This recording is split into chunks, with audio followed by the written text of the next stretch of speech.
Hello दोस्तों, स्वागत है आपका sociology classes bye Rajput Sunny के हमारे यूट्यूब चैनल पर। तो हम यहाँ पे सोशियोलॉजी से संबंधित प्रश्नों की सीरीज देख रहे हैं। तो आज का हमारा पहला प्रश्न है, निम्नलिखित में से कौन से एक कारक ने भारतीय जाति व्यवस्था को बनाए रखने में मदद की? धार्मिक विश्वास, सजातीय अंतःविवाह, पश्चिमीकरण, परिवहन के साधन का विकास। तो इसका राइट आंसर बी हो जाएगा, सजातीय अंतःविवाह, अर्थात अपनी ही जाति में विवाह करना भारतीय जाति व्यवस्था को मजबूती से बनाए रखने में मदद करता है। निम्नलिखित में से किसने 3 प्रकार के जादू, उत्पादक, संरक्षात्मक या घातक जादू में अंतर स्पष्ट किया है? Sir James Frazer, Evans Pritchard, Max Weber या उपर्युक्त में से कोई नहीं? तो इसका राइट आंसर डी हो जाएगा, उपर्युक्त में से कोई नहीं। इस प्रकार के जादू का वर्गीकरण एस.सी. दुबे करते हैं, जबकि फ्रेजर ने अनुकरणात्मक एवं संक्रामक जादू की बात की है। तो एस.सी. दुबे उत्पादक, संरचनात्मक और घातक जादू की बात करते हैं। निम्नलिखित में से सर्वप्रथम सामाजिक नियंत्रण शब्द का प्रयोग किसने किया? रास, दुर्खीम, समनर, मैकाइबर। तो इसका राइट आंसर ए हो जाएगा। रास ने 1901 में सामाजिक नियंत्रण शब्द का सर्वप्रथम प्रयोग किया था। अगला, निम्नलिखित में से कौन सा संस्कृति का भाग नहीं है? रेल पथ, संस्कारों का अनुष्ठान, धार्मिक उदारता, आध्यात्मिकता। तो रेल पथ हमारा सभ्यता का भाग है, न कि संस्कृति का। इसके अलावा संस्कृति, अनुष्ठान, धार्मिक उदारता एवं आध्यात्मिकता हमारा संस्कृति से है। तो जो भौतिक पार्ट होते हैं उसको सभ्यता माना जाता है, और जो अभौतिक पार्ट जैसे मूल्य, कल्चर आदि को संस्कृति माना जाता है, विचार, व्यवहार आदि को। अगला, निम्नलिखित में से कौन सा ग्रामीण अर्थव्यवस्था में अंशदान नहीं करता है? गृह उद्योग, पशुपालन, अच्छे उपकरणों की उपलब्धता या निजी धन उधार लेने का प्रचलन। तो इसका राइट आंसर डी हो जाएगा कि निजी धन उधार लेने का प्रचलन औद्योगिक एवं पूंजीवादी व्यवस्था की विशेषता है, न कि ग्रामीण समाज की विशेषता है। अगला, यह किसने कहा है कि व्यक्तियों की संस्कृति का मात्र निर्धारक उत्पादन प्रणाली है? कार्ल मार्क्स, मैक्स वेबर, मैकाइबर एवं पेज, लुंडबर्ग। तो इसका राइट आंसर मार्क्स हो जाएगा। मार्क्स आर्थिक को सर्वाधिक महत्व अपने देते हैं। उन्होंने कहा कि समाज और संस्कृति का निर्धारक उत्पादन प्रणाली है। अगला, निम्नलिखित में से कौन परिस्थिति का सूचक नहीं है? भारत रत्न, श्रमिक, नाइटहुड का खिताब या नाम के पहले पंडित शब्द का प्रयोग। तो इसका राइट आंसर बी हो जाएगा, श्रमिक। श्रमिकों की समाज में कोई परिस्थिति नहीं होती। मैकाइबर के अनुसार परिस्थिति वह सामाजिक पद है जो व्यक्ति के गुण एवं सामाजिक सेवा से पृथक व्यक्ति के आधार पर प्रतिष्ठा एवं प्रभाव की मात्रा का निर्धारण करती है। जबकि भारत रत्न, नाइटहुड का खिताब और नाम से पहले पंडित लगाना यह व्यक्ति की योग्यता के ऊपर निर्भर करता है। निम्नलिखित में से कौन एक प्रतिष्ठा का सुख लेता है? एक धनी व्यापारी, एक डॉक्टर जो निजी तौर पर व्यवसाय करता है, या एक दलाल या दंडाधिकारी? तो एक दंडाधिकारी प्रतिष्ठा या को प्राप्त करता है। एक परिस्थिति को धारण करने वाले ऐसे व्यक्ति उसमें संबंधित प्रतिष्ठा भी प्राप्त होती है। प्रतिष्ठा का संबंध व्यक्ति से होकर परिस्थिति से है। अगर जैसे उदाहरण के तौर पे जैसी आपकी परिस्थिति होगी आपको प्रतिष्ठा वैसी प्राप्त होगी। अर्थात किसी समाज में परिस्थिति का मूल्यांकन कर उसे कम या अधिक प्रतिष्ठा प्रदान किया जाता है। अगला, समाज के विकास में 3 स्थितियों को क्रमशः असभ्यता, बर्बरता और सभ्यता किसके अनुसार अर्थात किसने विभाजित किया है? डार्विन, मॉर्गन, स्पेंसर या बैकोफन? तो मॉर्गन ने असभ्यता, बर्बरता और सभ्यता के आधार पर 3 क्रम में विभाजित किया है समाज को। अगला, निम्नलिखित में से कौन सी सामाजिक नियंत्रण की औपचारिक पद्धति है? विश्वास, अपीड़न, कानून, शिक्षा। तो राइट आंसर ये हो जाएगा। विश्वास एक अनौपचारिक पद्धति है सामाजिक नियंत्रण का। इसके अलावा अपीड़न, कानून, शिक्षा, राज्य आदि सामाजिक नियंत्रण के औपचारिक पद्धति के अंतर्गत शामिल किए जाते हैं।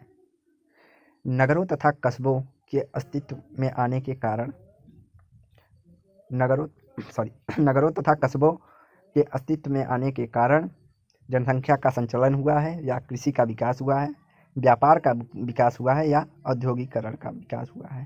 तो नगरों और कस्बों के संचलन या अस्तित्व में आने के कारण औद्योगिकरण का विकास हुआ है। जहाँ भी उद्योग लगते हैं वहाँ धीरे धीरे जनसंख्या का वास होता है। इसी कारण जो श्रमिक दूर से आते हैं वहीं पर रहने लगते हैं, जिससे नगरवाद का विकास होता है और औद्योगिकरण। अगला, निम्नलिखित में से कौन सी गांधी राज्य की अवधारणा है? धर्मतंत्र, प्रजातंत्र, सहकारी विकेंद्रीकरण या स्वराज? तो गांधीवादी तंत्र हमारी सहकारी विकेंद्रीकरण तंत्र। गांधी का मानना था कि सत्ता का केंद्रीकरण न होकर विकेंद्रीकरण होना चाहिए। अगला, प्राणी और पर्यावरण के मध्य का संबंध अध्ययन कहलाता है स्थलाकृति विज्ञान, भूगोल, पारिस्थितिकी विज्ञान या प्राणी विज्ञान? तो प्राणी और पर्यावरण के मध्य संबंधों का अध्ययन करने वाले विज्ञान को हम पारिस्थितिकी विज्ञान कहते हैं। अगला, निम्नलिखित में से कौन ग्रामीण सामाजिक व्यवस्था को प्रभावित करता है? जाति व्यवस्था, उसकी नगर में निकटता, संचार तथा परिवहन के अच्छे साधनों का विद्यमान होना, या उपरोक्त सभी? तो इसका राइट आंसर हो जाएगा डी, उपरोक्त सभी ग्रामीण सामाजिक व्यवस्था को प्रभावित करता है। जाति व्यवस्था, उसकी नगर से निकटता, संचार तथा परिवहन के अच्छे साधनों का विद्यमान होना, ये सब ग्रामीण सामाजिक व्यवस्था को प्रभावित करते हैं। निम्नलिखित में से कौन नगरों के विकास का कारण नहीं है? व्यवसाय एवं व्यापार, औद्योगिकरण, ये दोनों हैं। परिवहन का विकास, ये भी है। जनता का स्वास्थ्य के प्रति दृष्टिकोण, यह हमारा नगरों के विकास में योगदान नहीं देता है। निम्नलिखित में से सही कथन बताइए। एक ग्रामीण समाज में वर्गीय गतिशीलता अधिक होती है, एक दूसरे से निरंतर बदलाव होता रहता है, या एक स्थान से दूसरे स्थान को निरंतर बदलते रहते हैं, या एक सामाजिक समूह अथवा वर्ग से दूसरे में बदलाव निरंतर नहीं होता? तो राइट आंसर टी हो जाएगा। एक वर्गीय गतिशीलता अधिक पाई जाती है नगरों में, एक वर्ग से दूसरे वर्ग में निरंतर बदलाव नगरों में होता है, अर्थात पदोन्नत के कारण एक वर्ग से दूसरे वर्ग में जाते हैं। और एक स्थान से दूसरे स्थान पर निरंतर बदलाव, अर्थात एक नौकरी को छोड़कर दूसरा स्थान नौकरी करना, यह नगरों की प्रमुख विशेषता, नगरीय समाज की प्रमुख विशेषता के अंतर्गत आएगा। जबकि ग्रामीण समाज में समूह का निर्धारण अथवा वर्ग एक दूसरे के बदलाव निरंतर नहीं होते हैं, अर्थात जो जिस वर्ग में होता है उसी वर्ग में चला आता है। अगला, मुख्यतः ग्रामीण समाज में जाति व्यवस्था पाई जाती है जिसमें परिवर्तन नहीं होता या न के बराबर होता है। श्रीनिवास मानते हैं कि संस्कृतिकरण के माध्यम से कई पीढ़ियों के बाद जाति व्यवस्था में परिवर्तन हो सकता है। निम्नलिखित में से किसी अभिव्यक्ति का प्रयोग मैकाइबर ने समाज की परिभाषा में किया है? एक संस्थाओं की संरचना, एक सामाजिक संक्रिया की संरचना, या एक परिस्थितियों की तथा भूमिकाओं का संगठन, या अंतः क्रियाओं तथा अंतः संबंधों का जाल? तो मैकाइबर और पेज ने समाज को परिभाषित करते हुए कहा है कि समाज सामाजिक संबंधों का जाल है। तो मैकाइबर पेज ने कहा समाज सामाजिक संबंधों का जाल है। उसने समाज के लिए तीन बातों को व्यक्तियों की बाहुलता, सामाजिक अंतः संबंध, सामाजिक अंतः क्रिया की आवश्यकता समाज के लिए बताई है, मैकाइबर और पेज ने। निम्नलिखित में से किसने कल्चर ऑफ पॉवर्टी प्रत्यय को विकसित किया है? कल्चर ऑफ पॉवर्टी प्रत्यय को हम हिंदी में गरीबी की संस्कृति कह सकते हैं। तो इसका संबंध हमारा ऑस्कर लेविस से है। तो कल्चर ऑफ पॉवर्टी या गरीब की संस्कृति हमारा ऑस्कर लेविस से संबंधित है। The comings of post industrial society पुस्तक लिखी है। तो the comings of post industrial society हमारा डैनियल बेल से संबंधित है। इसमें उन्होंने औद्योगिक और अंतर औद्योगिक समाज के विवरण प्रस्तुत किए हैं। अगला, निम्नलिखित में से किसने यह कहा कि 9 संस्कृति गुण होते हैं, अर्थात संस्कृति के 9 गुणों की बात किसने कही है? Clark, Wissler, EV Tylor, Kimball Young, Horton and Hunt. तो क्लार्क बिस्लर ने कहा है कि संस्कृति के 9 गुण होते हैं। उन्होंने अपनी पुस्तक मैन एंड कल्चर में अमेरिकी इंडियन संस्कृति का अध्ययन प्रस्तुत किया है। उसके आधार पर उन्होंने संस्कृति के 9 गुणों की बात की है। अगला, औद्योगिक समाज में कृषि। किस प्रकार की होती है? एक दूसरा उद्योग होती है, एक जीवन का ढंग होती है, इसका अस्तित्व नहीं है, न्यूनतम महत्व। तो औद्योगिक समाज में कृषि का न्यूनतम महत्व होता है। औद्योगिक समाज या औद्योगिक का लक्षण उद्योग परिवहन अधिकता महत्व, अर्थात उद्योग और परिवहन को अधिक महत्व देता है, जबकि कृषि को न्यूनतम महत्व देता है। जबकि ग्रामीण समाज में कृषि मुख्य महत्व होता है। स्वजातिवाद, अपनी संस्कृति को दूसरे से श्रेष्ठ समझने की भावना, संस्कृति का तुलनात्मक अध्ययन, संस्कृति नवीनता एवं भौतिक पर्यावरण में बदलाव लाना, या क्षेत्र कार्य में प्रयुक्त एक प्रविधि है। तो स्वजाति, इसका राइट आंसर हो जाए स्वजातिवाद को हम अपनी संस्कृति को दूसरे से श्रेष्ठ समझने की भावना के रूप में देख सकते हैं। यही स्वजातिवाद होता है, या इसे स्व निजात केंद्रितवाद कह सकते हैं, या एथनोसेंट्रिज्म भी कह सकते हैं। अगला, भारत में धर्मनिरपेक्षता का तात्पर्य है धार्मिक अल्पसंख्यकों को अधिक से अधिक सुविधाएं देना, सभी धर्मों को बराबर का सम्मान देना, या धार्मिक अल्पसंख्यकों के हित को ध्यान में रखते हुए बहुसंख्यक समुदायों में कटौती करें, या उपर्युक्त सभी।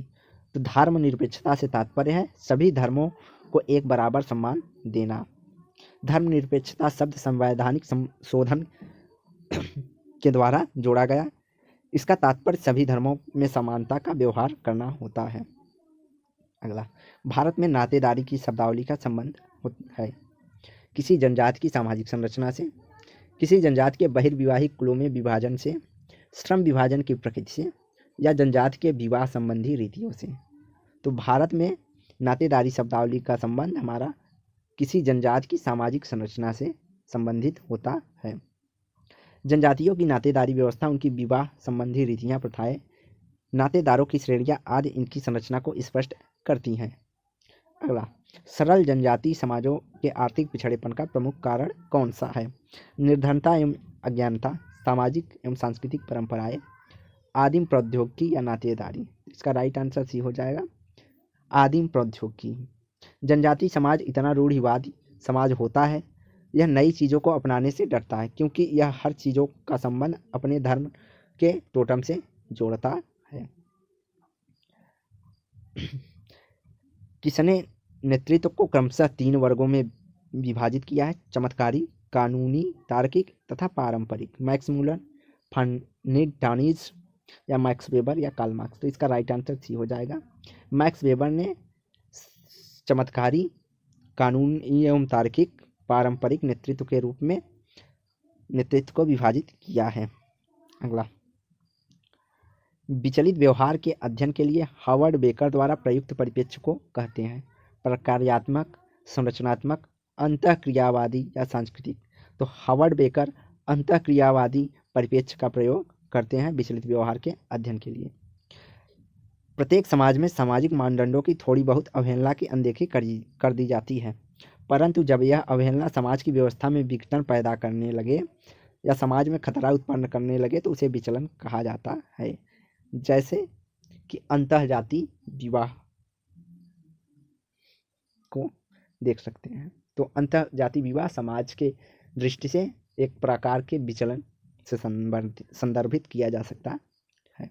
अगला, तृतीयक सहयोग कहा जाता है अनुकूलन, समायोजन, पर संस्कृति ग्रहण या समंजन। तो इसका राइट आंसर बी हो जाएगा। तृतीयक सहयोग हमारा समायोजन के अंतर्गत आएगा। समायोजन को संघर्ष से सहयोग की ओर बढ़ने का प्रथम चरण कहा जाता है, जबकि सातवीं चरण को अंतिम चरण कहा जाता है। सामाजिक वर्ग का निर्धारक है धन, व्यवसाय, एक पद्धति, जीवन पद्धति या उपरोक्त सभी। तो इसका राइट आंसर डी हो जाएगा, उपर्युक्त सभी। धन, व्यवसाय और एक जीवन पद्धति सभी परिस्थिति या वर्ग का निर्धारण करती है। रॉबर्ट बीर स्ट्रीट के अनुसार संपत्ति, धन, आयु, परिवार एवं नातेदारी, निवास की स्थिति, व्यवसाय की प्रकृति, शिक्षा, निवास स्थान की अवधि और धर्म ये 7 वर्ग के निर्धारण के आधार हैं। किसके? रॉबर्ट बीर स्ट्रीट के अनुसार। तथा मैक्स वेबर के अनुसार मुख्यतः मैक्स वेबर ने जीवन शैली को वर्ग निर्धारण का प्रमुख रूप माना है। निम्नलिखित में से कौन एक सामाजिक प्रतिमान नहीं है? जनरीतियाँ, रूढ़ियाँ, निषेध या जादू। तो इसका राइट आंसर डी हो जाएगा, जादू। जादू एक सामाजिक प्रतिमान न होकर एक विज्ञान के रूप में देखा जाता है। एक संदर्भ समूह है, प्राथमिक समूह, द्वितीयक समूह, तृतीयक समूह या डी कोई नहीं। इसका राइट आंसर डी हो जाएगा, कोई नहीं। संदर्भ समूह के अंतर्गत व्यक्ति के किसी अन्य समूह को अपना आदर्श मानकर उसी के अनुरूप बनने का प्रयत्न करना होता है, अर्थात इसे किसी समूह के रूप में विभाजित नहीं किया गया है। जाति उत्पत्ति का प्रजातीय सिद्धांत किसने विकसित किया है? होकार्ट ने, घुरिये ने, रिजले ने या नेस्फील्ड ने? तो जाति के प्रजाति धर्म के प्रजातीय सिद्धांत का विकास रिजले ने किया है, और जबकि होकार्ट एवं सोनार्ट ने धार्मिक सिद्धांत, घुरिये भी प्रजातीय सिद्धांत से संबंधित है और नेस्फील्ड व्यावसायिक सिद्धांत से संबंधित है। जनसंख्या में वृद्धि रेखा गणितीय अनुपात में होती है जबकि उत्पादन गणितीय अनुपात में होता है। यह कथन किसका है? तो यह प्रसिद्ध कथन माल्थस से संबंधित है कि जनसंख्या में वृद्धि रेखा गणितीय अनुपात में होता है जबकि उत्पादन में गणितीय अनुपात में। अगला, सामाजिक समूह को अंतर समूह एवं वाय समूहों में किसने वर्गीकृत किया है? C.H. कुले, W.G. समनर, मैकाइवर एवं पेज। तो इसका राइट आंसर बी हो जाएगा, W.G. समनर ने अंतर समूह एवं वाय समूह में सामाजिक समूह को विभाजित किया है। अगला, किसने परिस्थिति का वर्गीकरण प्रदत्त एवं अर्जित के रूप में किया है? इलियट एवं Merrill, Kingsley Davis, T Parsons या रॉल्फ लिंटन? तो राइट आंसर टी हो जाएगा, रॉल्फ लिंटन। रॉल्फ लिंटन ने परिस्थितियों को मुख्यतः दो वर्गों में विभाजित किया है। एक प्रदत्त परिस्थिति जिसका निर्धारण जन्म से होता है, जबकि अर्जित परिस्थिति जिसका निर्धारण हम अपने मेहनत और परिश्रम करके अपने से अर्जित करते हैं। तो आज की वीडियो को यहीं समाप्त करते हैं। वीडियो को लाइक एंड शेयर करें, चैनल को सब्सक्राइब करें। धन्यवाद।